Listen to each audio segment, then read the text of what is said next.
That's right, yeah. What instrument does your son play? He's I didn't ask. Did you want me to? he's a saxophone. I mean, Plays anything. yeah, we'll just I have didn't mean to you- mess up your agenda. No, we'll have you go around like He's got it. 25 or 30.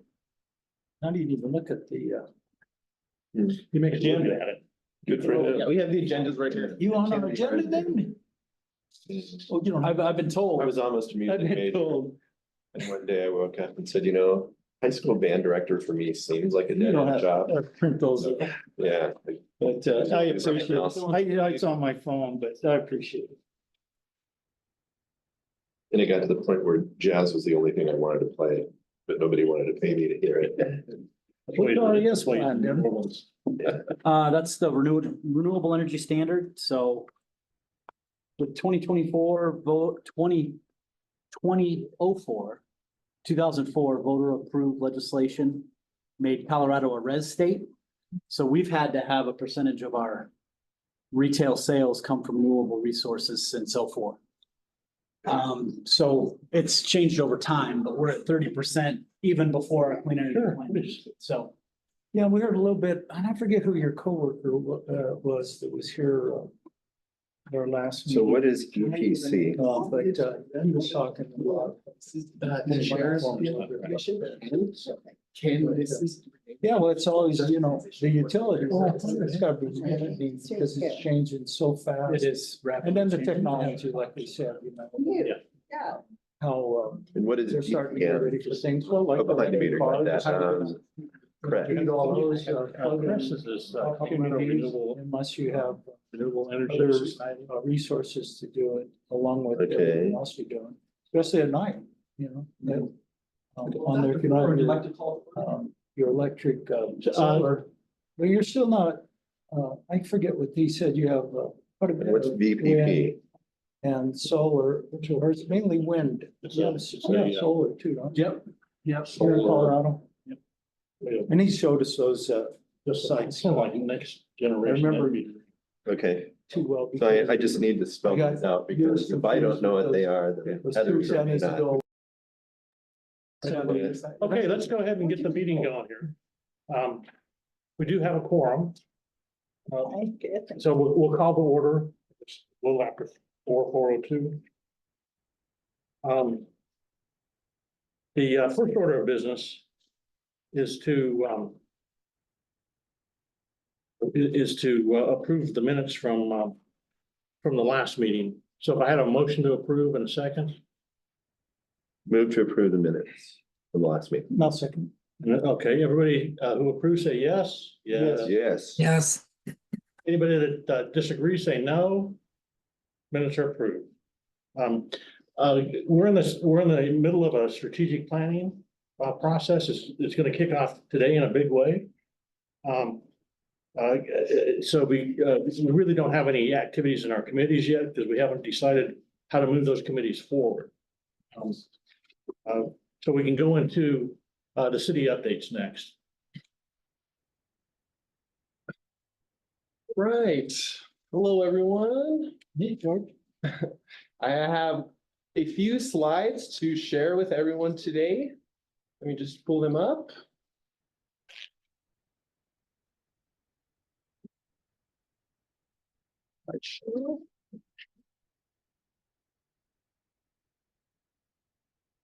All right, so I have quite a few slides to share with everyone. There's a lot of exciting activity. So please, let's hold off on comments and questions until after all the slides are completed, and then we can address any questions or comments that you have.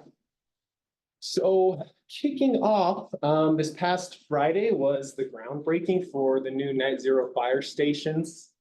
They will be supported with a geothermal grant for geothermal heating for $270,000. The city issued $34.45 million certificate of participation with the interest rate of 3.656 to fund these buildings. And they will, those certificates will design, build, equip the fire stations, and buy a new fire pumper. These fire stations will be on the corner of Candy Tuft and Jerry Murphy, as well as 24th Street and Perry, as well as Victory Lane on east. Here's some photos from the groundbreaking. There's Chief Huber giving comments. There's the mayor with Chief Huber and our director of finance for the city, Alex Romero. More photos. Next. I know you said not to comment. Fire He meant stations it. are a big deal. Okay, this is a feather in the hat for Pueblo, Colorado. So this is great. So we've been continuing our work with our contractor for the EV readiness plan. We do have a meeting tomorrow. They do have a questionnaire ready for us to review. So we'll be looking at that and distributing in the next couple of weeks. Our goal is, of course, to maximize participation within the community, get a lot of diverse data and some responses back. So stay tuned for more information about that. So we received some EV chargers this week. These are called the Beam Arcs. So this is a photo of the unit before it was unloaded. And this is the photo of the unit, extended. Just what it looks like. The city has ordered 4 units.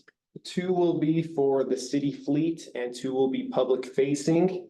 This one that we're looking at is at the fleet garage right across the street from Public Works. The other fleet unit will be going to the Parks and Rec admin building for their electric park ranger vehicles.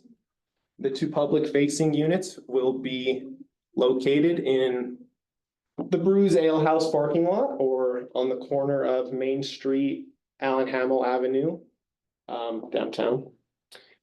As well as the PBR headquarters parking lot on Victoria by the Lake Elizabeth there. And this unit comes with an emergency power 6 kilowatts. This is another up close photo of what it looks like. City's logo on the units. And this was today the unit being deployed right on the corner of Allen Hamel there. Very cool. Next, the mayor has authorized us to apply for a grant. The Charging, Fueling and Infrastructure Grant is a federal grant from the Bipartisan Infrastructure Law, $1.3 billion to help deploy a network of EV charging throughout the nation. So this application will be due on August 28th. The minimum award amount is $500,000. There's a potential we will ask for more than that, so it is expected to be a larger scale project. Are you gonna do a fast charger in that? Potentially, yes. We'll look at all different aspects of that. Okay, moving on to the energy performance pre-proposal meeting. Here on the left is the group of contractors that was here yesterday. This is us on the top of the PMJC, looking at the HVAC unit. Here's our good friend Charlie Stephen from the Energy Office. Just looking at the HVAC unit again. This is us inside the purchasing warehouse. Just photos of initial site visits. The group, we toured Municipal Justice Center, the City Hall, the Fleet Garage, and the purchasing warehouse. 7 contractors were present. There's the list. Deadline for questions for this RFP is June 11th. And the submittals are due on June 18th, so fast approaching. Okay, let's shift gears to some events happening in the Pueblo community. So June is Bike Month. There is the flyer. For more information, you can go to the activepueblo.net. There is a bingo card activity, so you can pick those up here at Public Works or also online. If you complete the bingo card activity, you are entered for a chance to win a new bike that is being raffled off. Just some events to help promote zero emission transportation. There is the Red Creek Rides every Tuesday in June. Cruising Pueblo Rides Thursday at the Walters Brewery. There are Fuel and Iron events as well. June 5th, June 15th. There's also the First Friday Art Walk coming up June 7th. Movie nights, Pueblo West Concert Series. Actual Bike to Work Day on June 26th with a breakfast stop at the SRDA, as well as a happy hour at the Fuel and Iron. And then the SoCo Art Ride at June 29th. But again, visit the activepueblo.net for more details about everything for Bike Month, or also talk to Dylan Goodman, saying the transportation planning.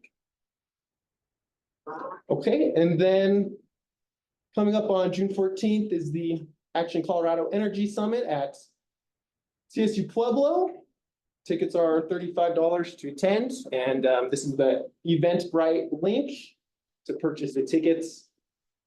It will be discussions, innovative ideas, and networking with others in the energy sector. Also, coming up now in July 11th, COSA event, Colorado Solar and Storage Association at Pueblo Community College. It will be an event discussing large-scale solar development, best practices, land use, battery safety, just transitions, future of the power grid. This is a free event, but the space is limited. So if you're interested in attending, reach out to Jeremiah at this email. Once again, July 11th from 9 to 3:15 p.m. Also, the event link is here as well. I will share these slides with everyone.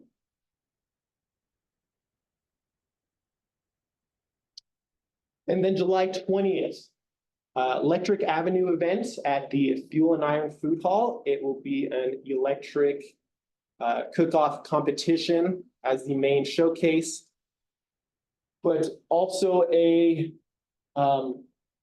general electric event as well. All things electric. We do have Black Hills has a table with the Latino Chamber as well as Michael's Energy. There's no cost to participate in this event, but they're still looking for sponsors. So if you know someone who is interested in maybe sponsoring or setting up a table at the event, I can connect you with the event organizer at Good Business Colorado. And that is the link to their events, goodbusinesscolorado.org/events. Okay, and that just about concludes my updates. Are there any questions or comments or any slides you'd like me to revisit? On your participation for that grant, is that what we normally would call like a bond? You floated a bond in order to pay that. What's that participation? So certificates of participation. So the fire station grant with certificates of participation, right? Yes. Those are bonds. but So they were bonds. by a Okay. different name. And that was just a simple question. The, So that's, oh, that was sorry. what funded the fire station. Yeah. Okay, so the other contractor stuff that you were asking about the EPC, I thought. Yeah. No, I was That just, the wording on that, it sounded like a bond, but I just wanted Yes. to double check on it. That readiness plan that the grant money's for, is that for a charging station only on distribution, or would that also include some solar parking lot ones like you just purchased?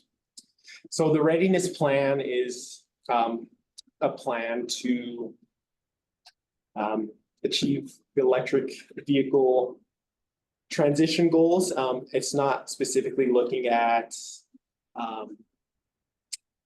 sightings yet, but part of the Charging plan, stations. part of the plan with the technical aspect that Iconergy is looking at, we'll be looking at different sightings for the charging.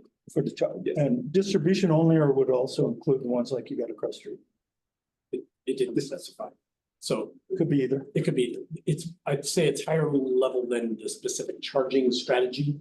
But it's certainly looking at sites and the right types of chargers for the areas that are going to need them. The bigger question, I guess, is kind of looking at how do we meet the public need and also how do we meet the city's need for fleet? Also, so there's kind of two components in there as well, looking at how we're. Is that activity funded by a grant? It was, we received a $50,000 grant for that and Counterview won that. Cool, thank you. What was your general impression of the contractors that showed up for the pre-bid? So those who I talked to said they were all very excited that this was going on and we should get some really good responses. I think everybody that showed up was one of the ESCOs, right? It was, I don't know if we got any other participants outside of that realm. But it was put out publicly, so anybody could have responded, but the ESCOs that are there obviously they are generally on the list for whomever from CEO. They were the pre-qualified. Yeah. I wanted just to make a comment about this. This energy performance contract or EPC is really important. Right? This is going to be a big milestone for the city of Pueblo.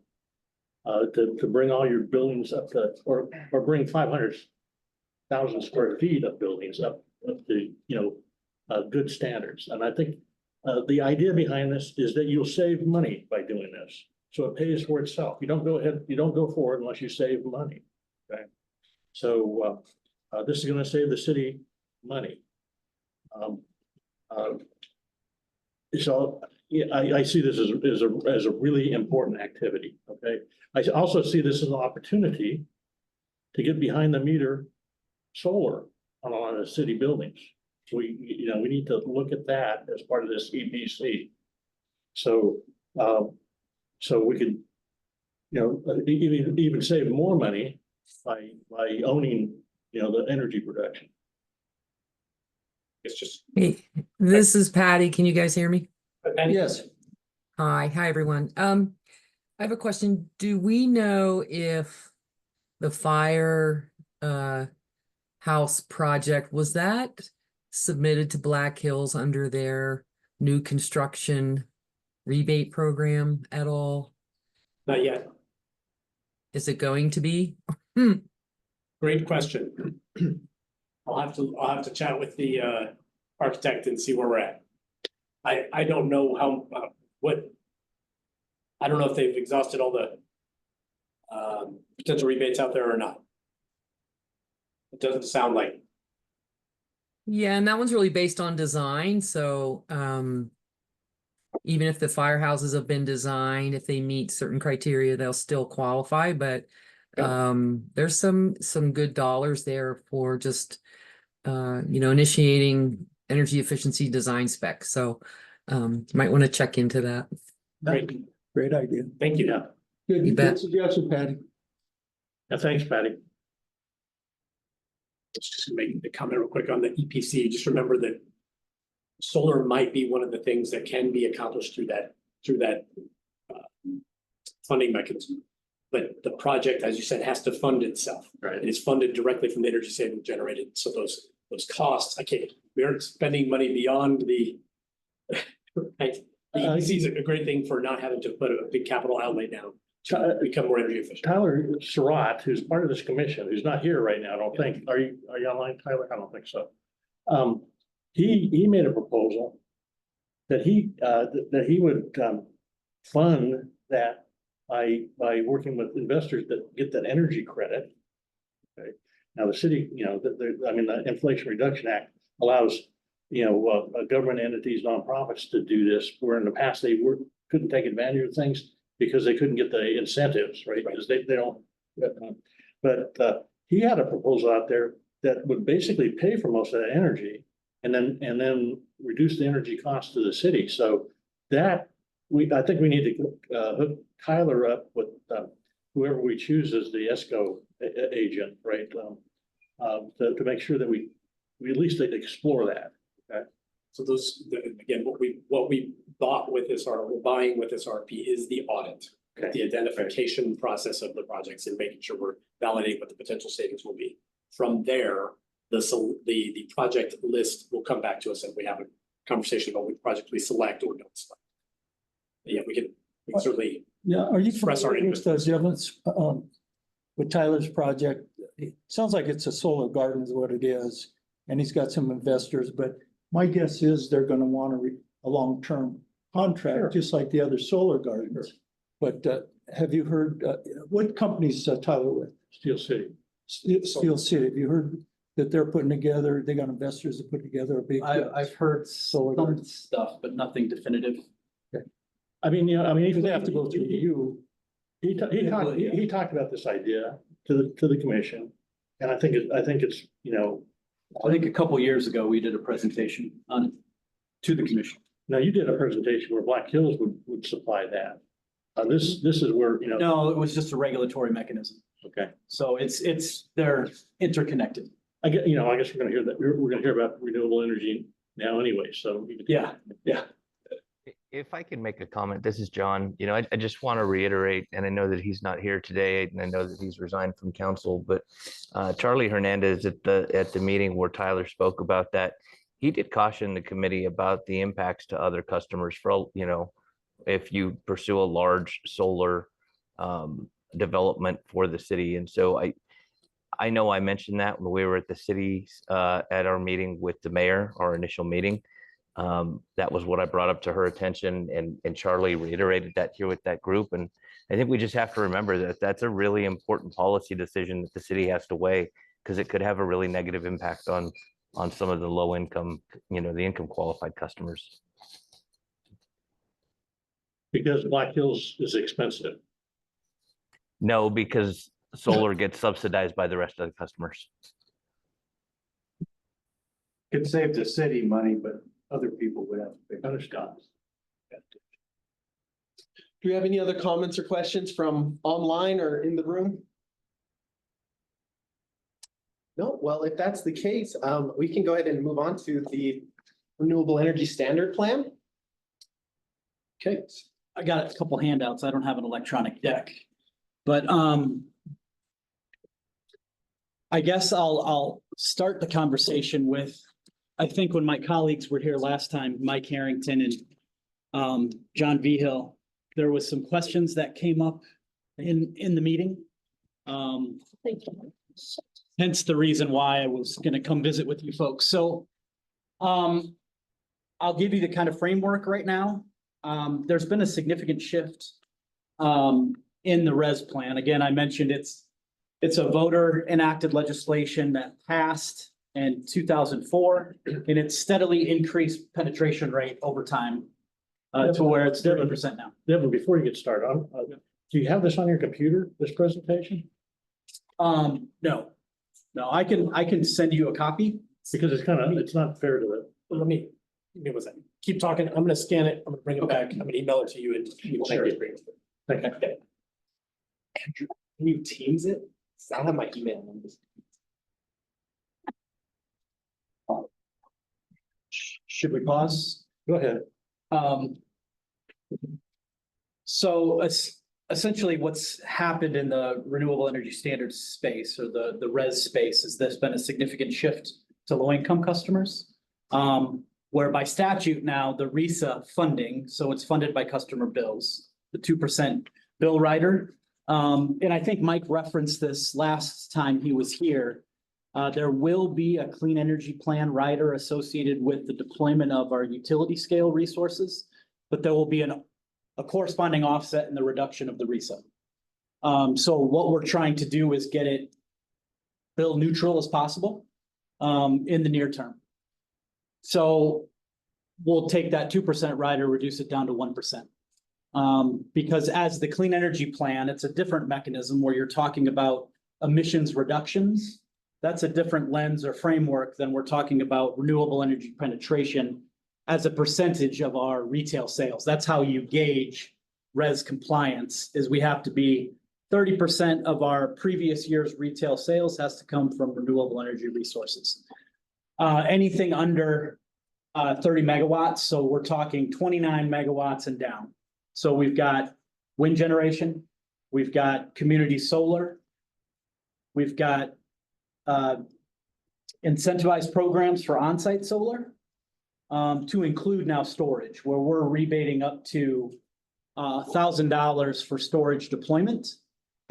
Primarily, that's going to be leveraged again, disproportionately impacted communities, IQ customers, or those, we call them CBOs, or those organizations that support low-income customers. So you're talking about storage like a home unit, you go $1,000 up to? It could be a commercial unit as Could well. be a commercial. Yep. Real cool. So that's been kind of the transition. So we're focusing on, there's a spending component where all of our spending or programmatic spending has to, 51% of that programmatic spending has to specifically address IQ customers, low income IQ. The definition is evolving continuously, where we have additional reporting requirements now where we have to report customers that are in all of our res programs that are located specifically in disproportionately impacted communities. The CDPHE issues that map. And it essentially just means that you meet the threshold of 3 specific impactful measures. So housing burden, minority penetration, and then also IQ or low income thresholds, which is 200% of the federal poverty line. Thank you. Sure. Sorry for the trouble. Since Ellen's back, Ellen, you missed one part. Andrew, you missed one part that Devin was talking about. Black Hills is gonna give $1,000 for storage. And we talked about, I know you're still going with gas, but $1,000 rebate on storage. So that would be batteries for residential or commercial. Okay. On there too, and it goes along with what Patty's saying. There's probably a lot of rebates you can get. Sorry, I didn't. No, you that's missed good. that. So No, that's good. And for their size. So we go up to $1,000 per customer. We don't have a cap on it yet. We're still struggling with how we deploy storage. Storage is still quite expensive relative to what it costs to put solar panels on your roof or even a community solar project. So we'll consistently and continuously meet with groups like you guys and other community stakeholder groups on how best have conversations about how best to deploy these resources. How do we, work with it? Is it community members individually? Is it those organizations that support them? So the first project we're working on now is going to be out in Avondale, where we're working with the Catholic Charities facility, doing some energy efficiency work and then putting distributed generation on site. So all of that's going to be covered as part of the program. And we'll offset any additional costs the organization will. So on this battery rebates, is that, are you entering into some agreement with Black Hills on? Is Black Hills gonna own some of that energy and be able to take that? We don't have a framework in place right now to do that. I think the resources where we're talking about truly there being near-term benefit in storage deployment are going to be those larger resources at the substation level. Is where is where the kind of rubber meets the road right now.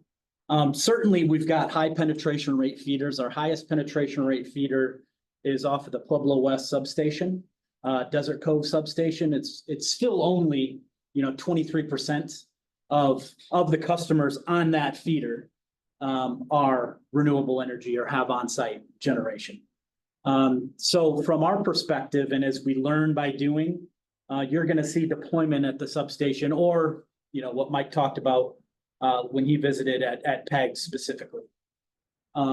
So eventually we will have a collaborative agreement where the customer will be compensated for deployment of their storage device, but we don't have that in place yet.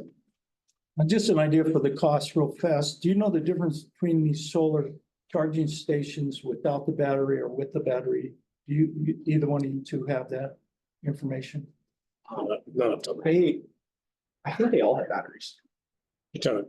or you're talking about for storage. Yeah, No, You're not gonna- they make them without the battery. The only reason he brought up the difference in cost, it'd just be interesting, like if the city was to buy ones without the battery versus with the battery.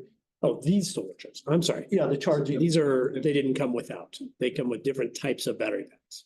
So the solar is just always trickle charging that battery. Yeah. It's never a direct charge to the vehicle. Oh, right? no, I understand So that. none I of- was just saying is, They don't even sell it the other way. okay, That's what I mean. they do, and I didn't know that. This one. Sorry, I didn't mean to. No, I no. thought it'd be a good comparison. In order to take advantage of the battery, you need to be a net metering customer. Is that true? Yes. So you don't have to have solar. But you would be net metered, certainly. You would, certainly you could, I've seen, and we've got I'll share kind of some technical manuals that we have on storage design projects. Where you'll have critical load backup for a storage device that's being charged by behind the meter solar. But you'll also see, you'll see storage only, without solar for, load shaving. They could be time of use, where you can price arbitrage that energy. But there's a lot of opportunities and options, for storage deployment. Good question. They can chew your battery up. You're hooked to that meter. Say that again? If it's hooked to Black Hills, that you're requiring the battery in my garage, so to the distribution. So if that means you could use my battery for your distribution. Yeah, we're a long ways away from that. So, But I meant for my rebate. Like if I called you right now and Devin says I can get 1,000, I just put a battery in there. I'm gonna have to hook that up to the network, even though I don't have solar. no, we won't do that right now. Okay. No, again, and we're gonna aggregate at the feeder level at the substation. That's where the real value is. It's just a good question that you brought up. But certainly in the near future, I could see after we have data. And the problem when you talk about new resources and solar, we don't rebate that as heavily, or we don't rebate that outside of the low income IQ customers. We have over 100 megawatts on the system and behind the meter solar right now. It's not an efficient way to deploy solar, having those incentives or rebates attached to solar. We've kind of taken that and shifted it into the storage space. So we can we'll have data the next 4 years when we file our res plan. We're gonna say we incented this many devices and here's where they're located. And now we're on to the next phase where there's opportunity for, receiving, some sort of bill credit. And then the opportunity to participate in a battery aggregation program or something to that effect. But we're many years away from that reality.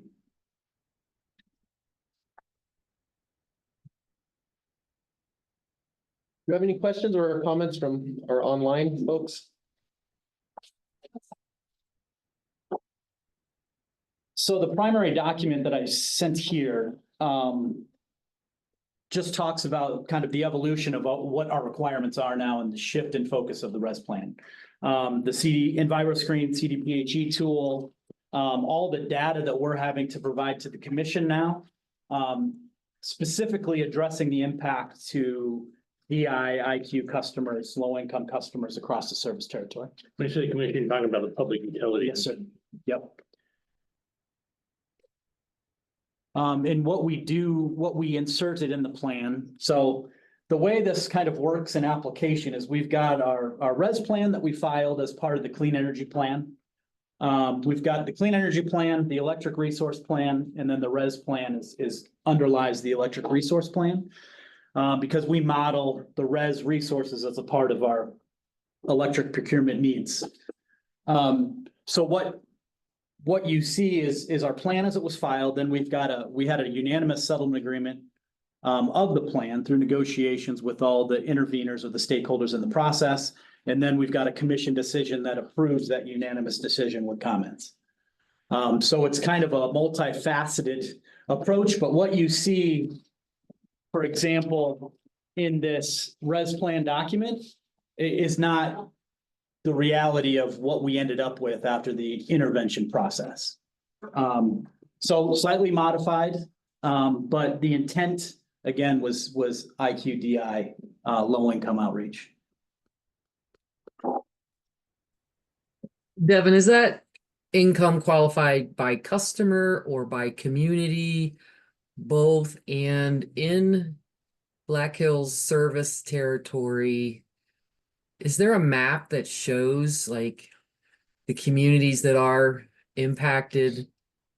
I'm sure it's pretty high. Yeah, so 60%, 66% of the customers in the Southern Colorado service territory are classified as DI communities. And that's the CDPHE tool that evaluates communities at the census block level, and takes census data and then maps out a heat map, if you will, of where these communities are located. And they're all a little bit synonymous, Patty. So DI is synonymous with IQ when we're talking about reporting purposes. However, IQ or income qualified a customer is one of the components in the calculation of the DI community mapping tool.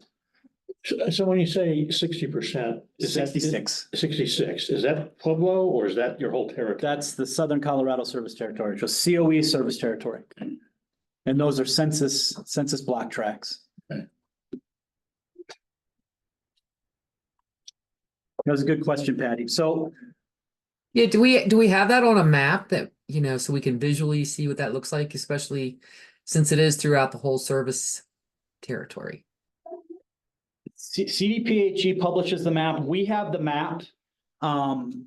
It was filed with our settlement agreement, Okay. as well as our plan. I can certainly bring that map.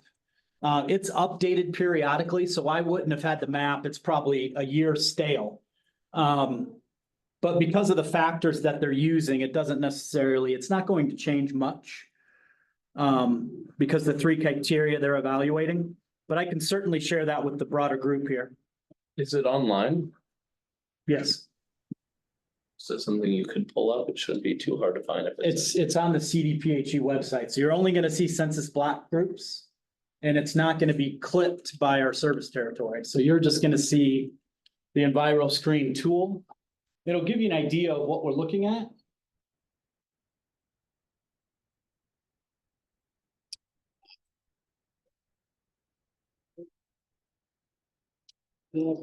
I would just go to the browser and type and in do DI.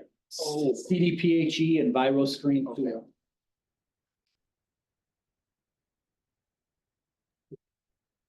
Thanks, Devin, for walking through that, because I think visually it really is pretty impactful when you see what the scope of income qualified is, or DI.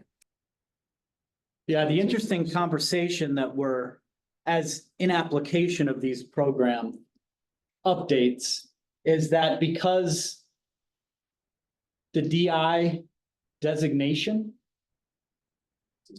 tends to be, it's aggregated up Look at, I think. at the census block group. And so because Pueblo, just think about Mesa Junction, where you've got subsidized housing and you've got those big old plantation homes that are located in those DI communities that these are also available to, these programs. So it's not without concern, but I think as we report on this the first time, that we'll have some visibility into the implications. I have a question. I don't know if anybody has the answer, but my understanding was this, disproportionately disadvantaged community was because we were have this coal generation facility. It's not. No, it's not. There's 3 criteria. So it's basically, they look at 3 criteria to designate a DIC.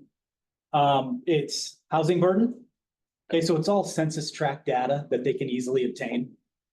Minority presentation as a percentage of the population, and then you're gonna have federal poverty line. So those are the 3. If you check one of those boxes at a census block tract, it's a tick mark. I mean, in that map, you can see that Pueblo County is like. We're number 1. Yeah. Pueblo County #1. So it's an interesting kind of tool to play around with, and we use it obviously we'll overlay at our service territory. So anytime we get a customer that wants to interconnect to the system or subscribes into a community solar garden, we understand what zip code they live in, and then they become a reported member of the program. Ultimately, what this all means is, as part of the res plan, I mentioned the wind farms. I mentioned primarily on-site. We've got an off-site program that you were talking about earlier. That's not incented, but that's the reference you made to Tyler's proposal. We've got community solar gardens. So we've got 2.25 megawatts annually of incented on-site solar projects to include storage. And then we've got 3.5 megawatts of solar capacity, community solar capacity that we'll allocate annually as well. Of that 3.5 megawatts of capacity from the community solar gardens, we are going to donate 500 kW of that total capacity at no cost to low-income customers. Or DI customers, or IQ customers. So when is that gonna happen? We will award the first community solar garden, and that's why we haven't put a media release out specifically. We did after the plan was approved, just a general statement, but we've got some time lag. We're gonna issue the first RFP for the CSGs. This July. It's almost impressive. And that'll be, let's say, 18 months before that project comes online. And how big will the garden be? There'll be 2 megawatt, 2000 kW facility, and then 1.5 megawatt facility that'll be low income exclusively. And then 500 of that. So a third of that capacity is going to be donated by Black Hills. How do you donate that to the individual? Because you're talking about kilowatts, so they get billed in kilowatt hours. Yeah. And is it annual? You give them an annual one, or you just give them, is it turned into money? No, so we would just convert their usage into solar capacity. So we'll just use, we know of the weighted average within our service territory in Southern Colorado for on-site, so fixed racking. We've got some qualifiers that are around that, like the tilt angle and the orientation, the azimuth, and so on and so forth. But we know that on average, every kilowatt that's installed on someone's roof is going to generate 1,660 kilowatt hours annually. So then we back into their value of the subscription, and you can go up to 200% if they were to choose. We're probably, the sweet spot's going to be about 130 to 150 to ensure that in the summer months, those high usage months, that they're going to have the credits that they need to offset their usage.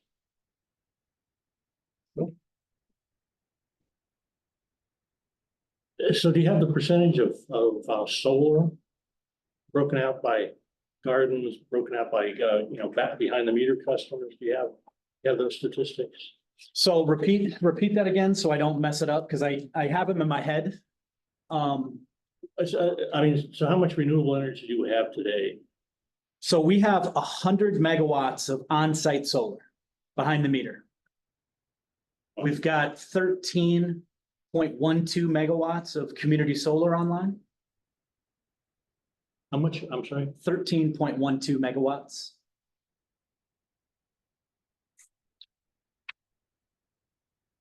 And then we add, solar's plateaued a little bit. From a residential perspective, where we're seeing the real growth is in commercial customers and industrial customers. As the emissions reduction statutes legislation begins to apply to them, they're taking control and kind of expanding their operations to include energy supply.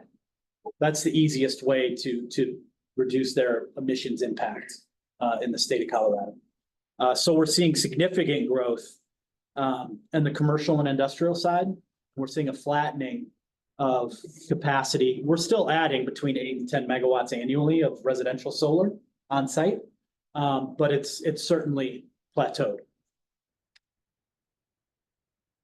And then, of course, you're adding another couple hundred megawatts of solar also, right? Is that- Yeah, that's correct. That's correct. If my memory serves, it's going to be 150 wind, and Mike gave you the locations. I always like to have that firewall. So I don't, 150 wind, 200 solar, and 50 megawatts of storage at PEGs. Through the utility scale clean energy plan. Yeah, and Devin, I'll just qualify, that's as proposed, just for the group's knowledge. That's correct. You know, there are not only the bids that we have selected as the preferred portfolio, but there's some alternative bids that Yep. were also included. And so, you know, it depends on how that process plays out, but there is a potential that, you know, it, as an example, one of the backup bids is another solar project. Yep. Yep, so that's a great clarifier, John, is as proposed. So I'll use the analogy of when we filed our clean energy plan. We proposed our preferred plan originally, as it was proposed to the commission, was going to be a 90% emissions reduction. So we received some pushback from the stakeholders involved in that process, as well as the commission and the state, to meet the benchmarks rather than exceed the benchmarks because of potential cost implications.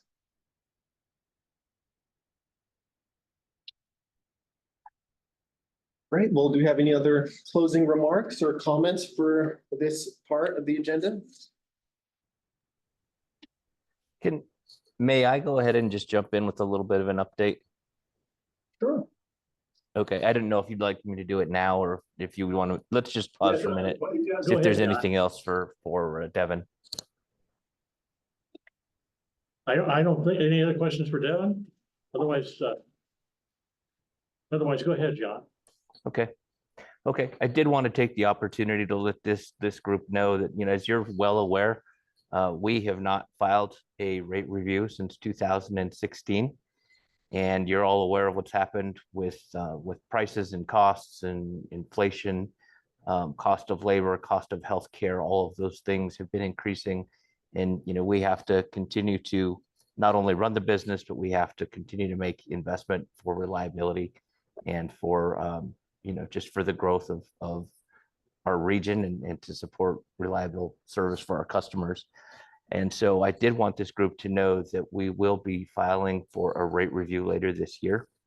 I have already secured time on the city council's agenda for June 24th. So we will have filed before that date. I can't give you a specific date because we are not on a set date, but before the 24th, we will file with the PUC for a rate review. And we are already scheduled to be in front of city council June 24th to give a presentation during work session to share the information about the rate review as proposed. So I just want you to put that on your calendar. I'm sure it will be of interest. It will be the first public meeting that we have. And I would encourage you all to attend. Thanks, John.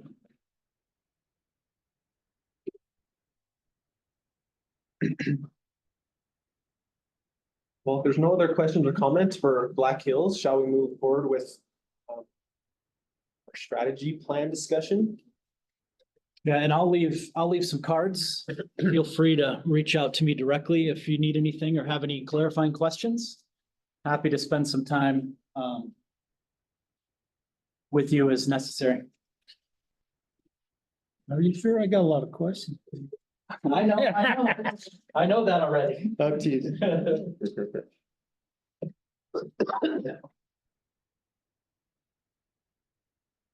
I appreciate your time. Thanks for letting me come. Thank you. Okay. Great information. Thanks, you, Danny. Devin. Yeah, but I appreciate the time. Yeah. Happy to come back anytime as well.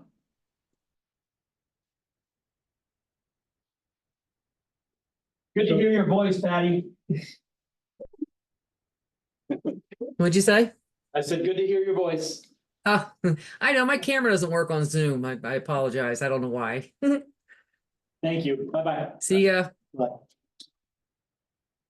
So if you'd like to review, the SWOT is attached to the agenda. I've distributed one in person. It's a little bit bigger, not much bigger. And I know if you're not a beneficiary of bifocals or a magnifying glass right now, it's a little hard to read. And it should be available to everybody too, if you click the link that should have been sent, yeah. On the Google Sheet, so you could view that along with this. I guess we can bring that up. So if you've had a chance to log on to the, is it okay, Tom, if I just go ahead and talk about it from here? Unless you wanted to jump in. Tom's still there. Looks like he's gone. Did you lose them? Yeah, I think he said he might have to drop off. Okay, then I'll just go, I'll go from here. So if you've had a chance to log on and enter items in that SWOT, I appreciate that. We will leave that open through Sunday, June 9th at midnight. If you haven't had a chance to jump on and log your thoughts for what should be included for strengths, weaknesses, opportunities, and threats. Beginning Monday, we'll need to schedule a time. I imagine that Tom will be part of that. I will also do it. I don't know if anyone else wants to join as a working member to review the SWOT. What we would like to do would be to collapse any items that are redundant. For example, in threats, the first item that's listed is political interests may undermine progress towards 100% renewable. We also have resistance of community and then political will to eliminate fossil fuels. We might collapse those into just one item because there's a certain amount of overlap between those. It'll make it easier when we move to the next step. So we'll review those, try to make it more as concise as we can. And then the next step, give us until Monday, June 6th, June 17th. And then you should be able to log on and enter your rankings. So there will be instructions about how to rank each of these and then evaluate overall performance. This is your perception, but this is a way of us including everybody in the process and getting your input, and the numbers then will drive us to a conclusion. We can argue about it later, but I think if everyone has a chance to provide input and then we aggregate that data and tabulate it, we'll come up with some results about how we're performing. And that's a quantifiable SWOT approach. Is called the Quantitative Strategic Planning Matrix. That will be really useful when we sit down and start developing goals and objectives. So that should get us to the next meeting, that QSPM. And we should have the results available. It should be, I think, informative for moving to the next step. At that point, so after the next, this will be some information coming up for the following meetings. We'll look at that QSPM and then create what's called a TOES matrix. And that will be, we'll block that out so you'll see. And we can probably put that on Google Drive then for the following month. Ideas for developing strategies to achieve goals for the next step. That's kind of just an overview of what we're expecting. We don't have as many people here as in previous meetings in the live group. But just curious, how many still need to jump on and log on their SWOT items? Okay, Alan? I haven't. Edgy hasn't, okay. And what you do is you can just insert some columns. And they just, Or rows rather. Yeah, insert rows, yeah. So it's like a regular spreadsheet, Excel, so just log on to that. Yeah, Mike, I did jump in and there were a couple things, just so you're aware, there were either, I don't know if I want to call them corrections, but just there were changes I made to things that were existing, but I just Okay. bolded whatever I put in. So, Okay. so you can easily identify it. Are those the notes where you Yes. said note? Okay, okay, Yeah, good. yep. I just wanted you to be aware. I didn't know how or if you wanted anything touched, so I tried not to mess too much. I just tried to add those notes if I could. Okay, that's good. That's helpful. Yeah, I did spend a little bit of time in it, but I will likely jump back in as well. Okay, and I did get some clarification on acronyms. I will fill those out later because maybe not everybody on the commission understands what the acronyms mean. So that'll be helpful when they evaluate performance and rank. So thank you for that, John.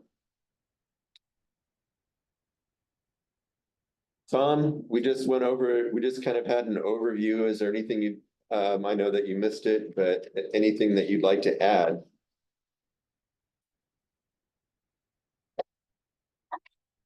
yeah, no, I don't think so. Mike, unfortunately, I didn't know what you said, but I can guess. I think I'm okay.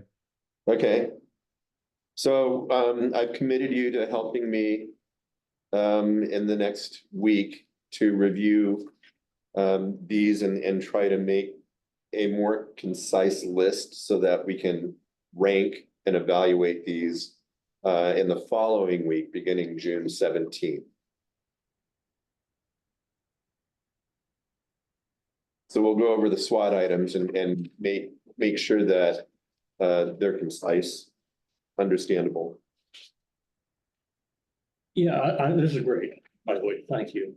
I would encourage everybody to put their thoughts on this. And if you need help with, dealing with a Google Sheet or something like that, contact Mike or Tom or me. Yeah. But please get your inputs in here, because this is important. Yeah, I think, we have a nicely populated list right now, and I want to make sure that it's as complete as possible. I want everyone's interest, everyone's voice to be heard in this. I think we gain ownership when we participate in this process. So thank you. Excuse me, Mike, everybody, did you have any questions of the group about this process before I got back on? Did the group have questions or did I have questions? No, were there any questions that when you went through the process? I don't think there were. Not yet. Yeah, no questions. Okay, Yeah. thank you. Good. So I think, I've tried to give, a couple of steps in advance of where we're headed. But, I think if we look at just each step in the process with the instructions, it'll be pretty straightforward in how we approach it. Mike, would you be willing to add dates for those next steps? I know that you just kind of lined out the expectation. Would you kind of just add that to the top of that so we know timing? Sure, I will do that the next time when I get back to this, when I get back to my machine. Yep. Um, I don't think it has to be done immediately. It's nice to know. You just mentioned you giving us next milestones. So right, just to know right. the timing is helpful. Thanks. Yeah, so yeah, I'll try to give you at least 2 weeks for each step in the process. But that way we don't have to go through a whole lot while we're sitting here together. You know, you can think about things at your leisure and put in the information. So thank you. That was. I don't know that I have much more to add right now, but thank you for your involvement. Any questions on the strategy activities? We're at the top of the hour. We still have another half hour, not necessarily that we have to do any, we have to stay that long, but so we're ending the strategy conversation. Suggestions for next meeting.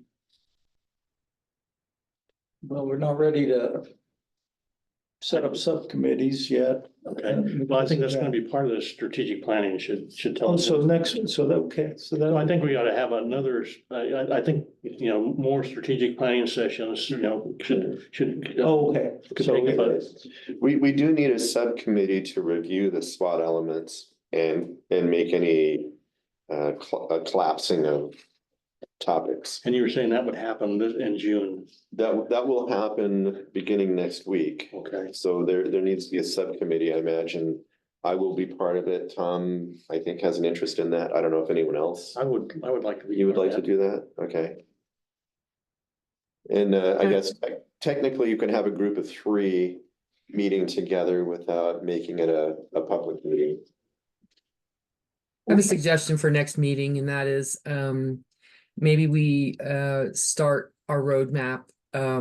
It doesn't have to have any content, but back to John's comment about a calendar and the expectations. So, we know what we're gonna do with the analysis, and that's gonna take X amount of weeks. And let's just start a timeline here for us, and we're not held to it, but I think it all gives us a perspective of what we're trying to accomplish. So maybe we just use next meeting as a planning meeting, or, setting a calendar for us.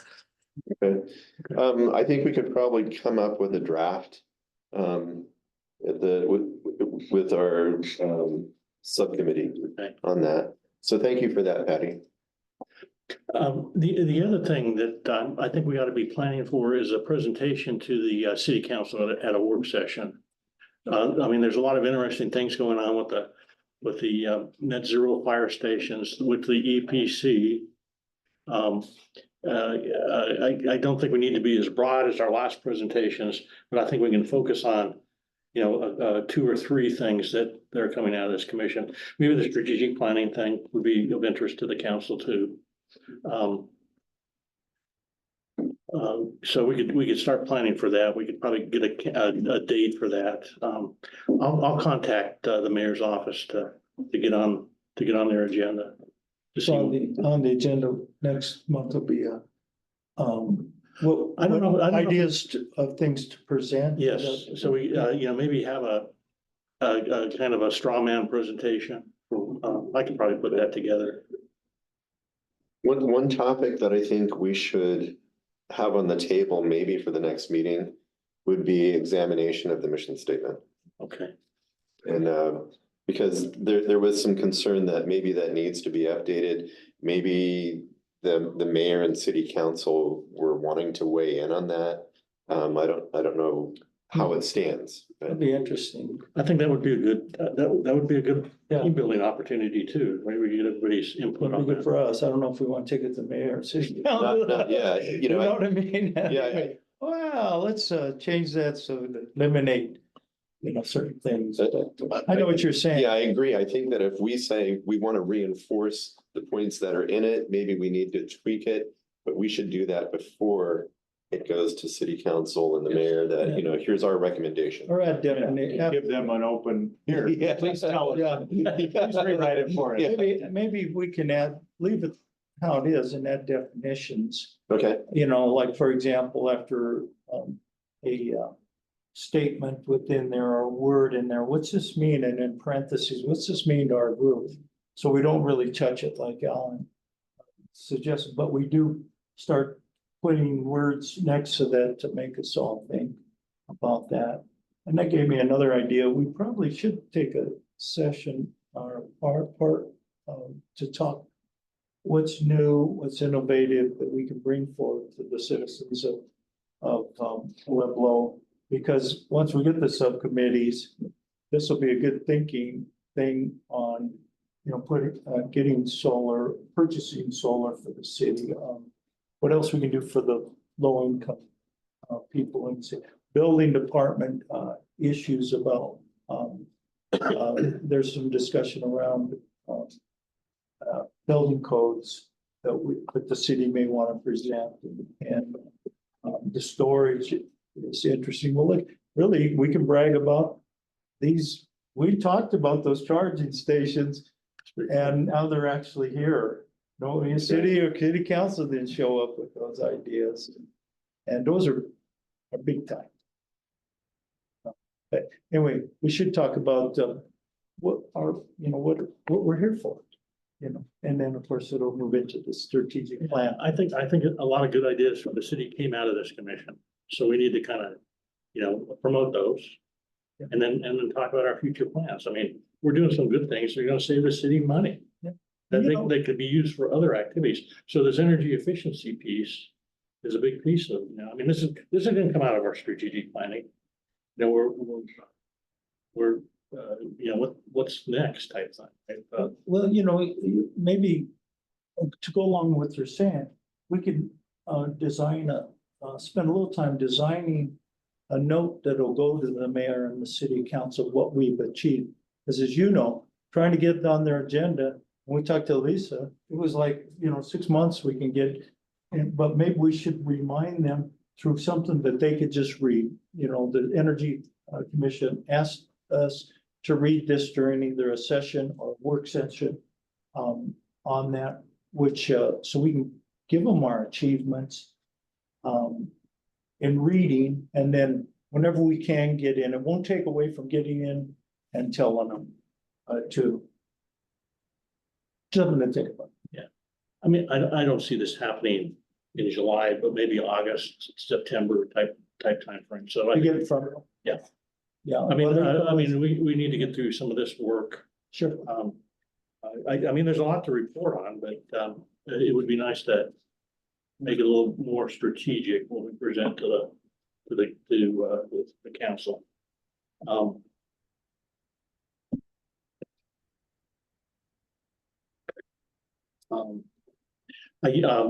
I did attend, my wife and I, we attend the city council meetings and work sessions.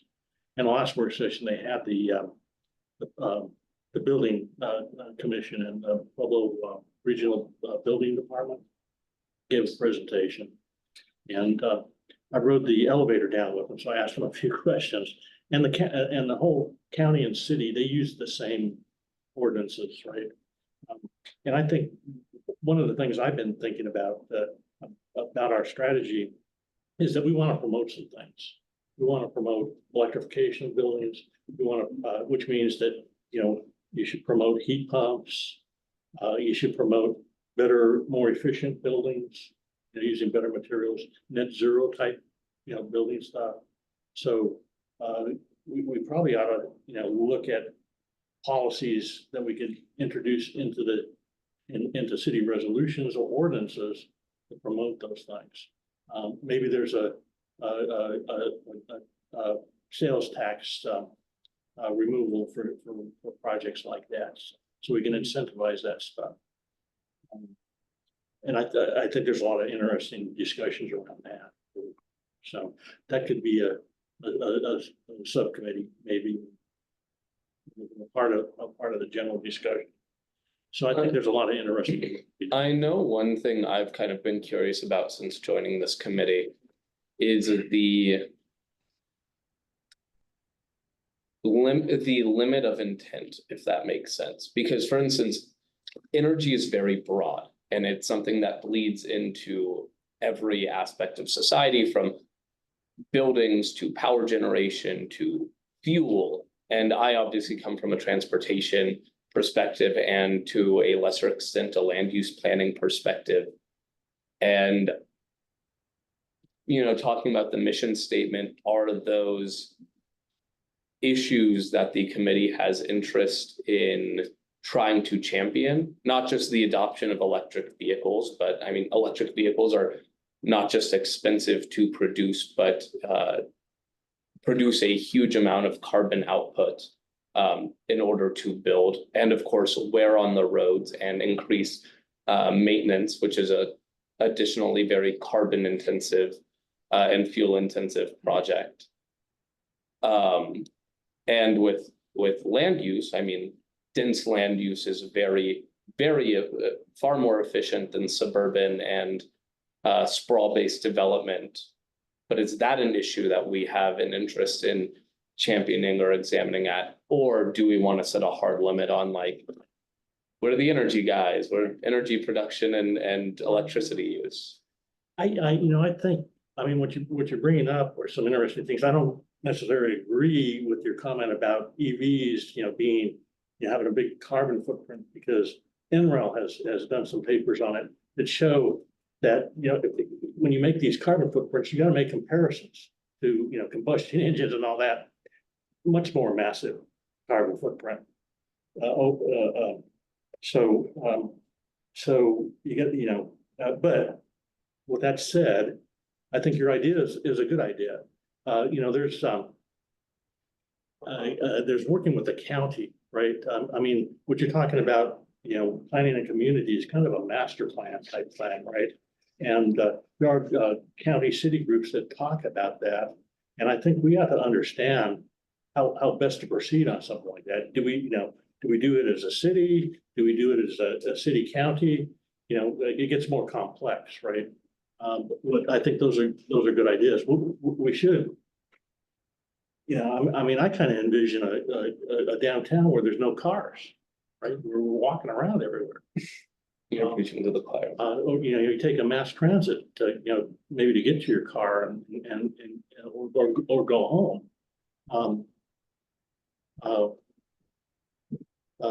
The future of vehicles is they're going to be autonomous. You don't even need to own it. You rent, sign up for a service, and you call up a car and it takes you where you want to go. We might not need as many automobiles in the future, but that's really forward-looking type stuff. But we ought to look at those things from a city standpoint, right? That's a good, with the we want it, and we've tried in the past and had one subcommittee, education is what you really referred to a lot. And that's really important because of what Ken was saying and what you're talking about too, is that education piece, because we can keep doing things just like that charging station across the street. Nobody knows what it's for and what it does and who can use it. Or all these events that are coming up that the city's putting on. People don't know about them, or people don't know why they should attend these events, why bicycling's a good idea. And so that education subcommittee is really big, and it's kind of hard to try to put down rhetoric that's untrue.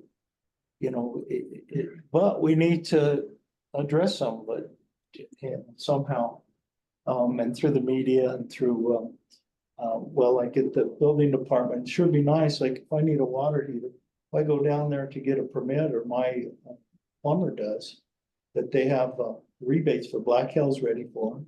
And they also have the difference between putting in a heat pump water heater versus a gas or a regular electric one. Those would be great if you can educate them on that, to see if it's possible for them to have that choice and educate them. Yeah, there's all kinds of things, because I'm doing this to understand these things, so I'm trying to electrify my home, okay? And I went through this heat pump concern. Patty helped me work through the rebates with Black Hills. They're not simple, okay? It's a lot of paperwork. But I got, the Black Hills rebate, I got a federal incentive, it's a tax incentive. And now they have a state incentive, right? So that covered the federal and Black Hills covered about $2,000 of my cost. So it probably, put it equal to a conventional hot water heater. And you're talking about, how- Yeah. and I'm pulling permits over there, and I've talked to the building department about, the heat pump water heater. And a lot of them don't even know, what they are. They just go by the standard that you would put in a gas one. You don't have to have a pan on it, you have to have a drain on it. Of course, they don't even know who does it because you need an electric, if you have gas, you need a 220, 240 electric, outlet to run them now. No vents on them anymore, but you gotta have a room size enough to be able to handle, it's not an exhaust like a pollutant exhaust, it's an exhaust of cold air, and it also needs enough air. You can't put it in a smaller closet, would have an adequate air coming and going on it. But, I've talked to him down there, and then I talked to him about geothermal. You might as well be talking brains on it. So, we got that grant for the geothermal for the fire station. And, I don't know what they're gonna do. That I talked to mechanical, I know them because I work for Excel, I know them personally. There's, And they're kind of like, well, what do you mean it's under the ground and it's somehow. Tom, I see your hand is up online. Would you like to add anything? Well, I was just gonna mention that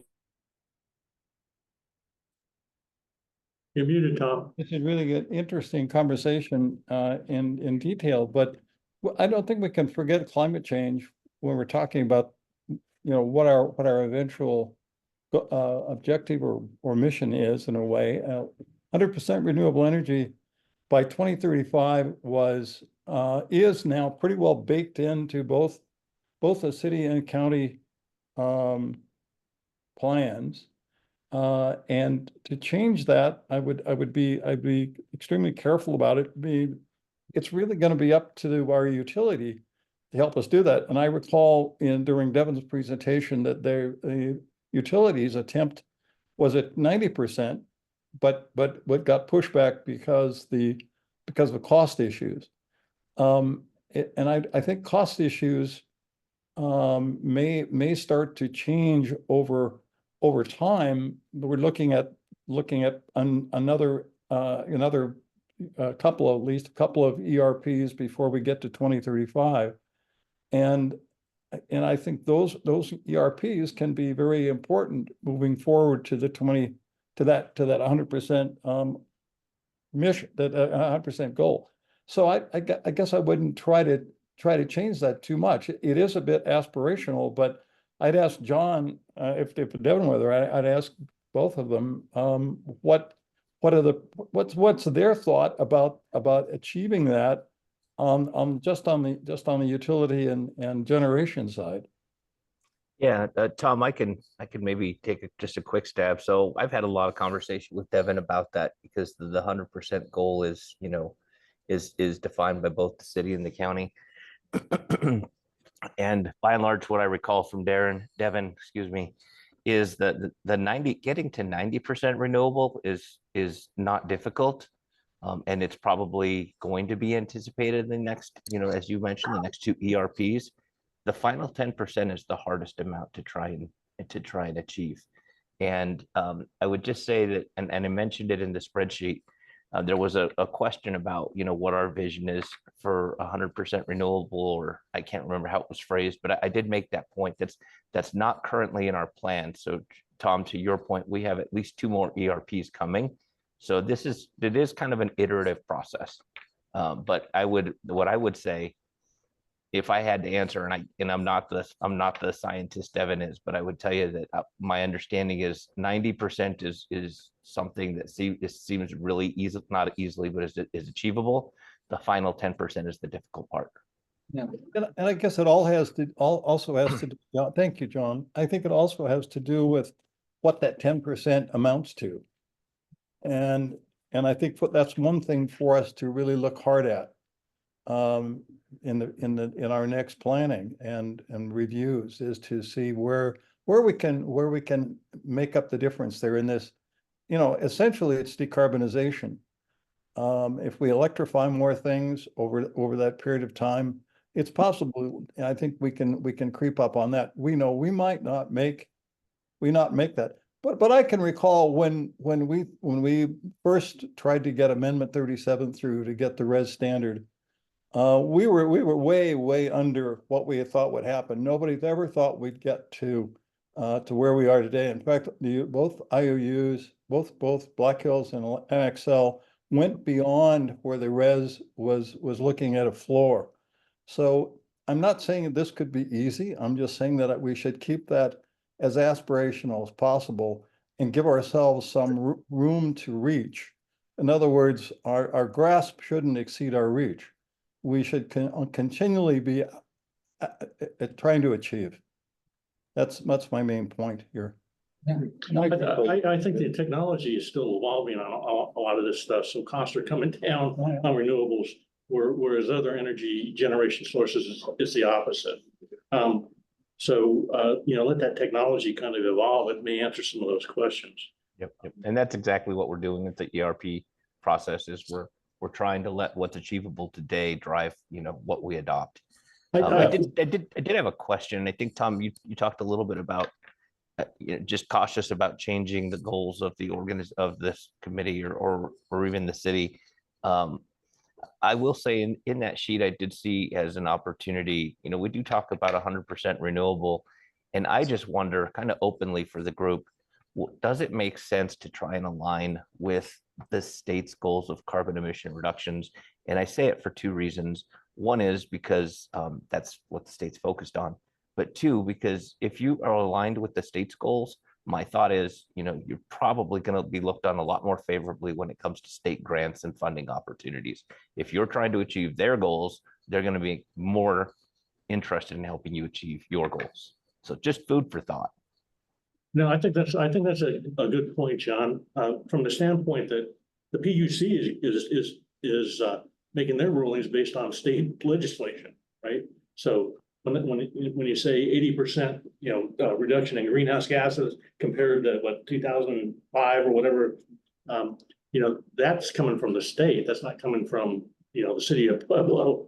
So and you're regulated by the PUC, not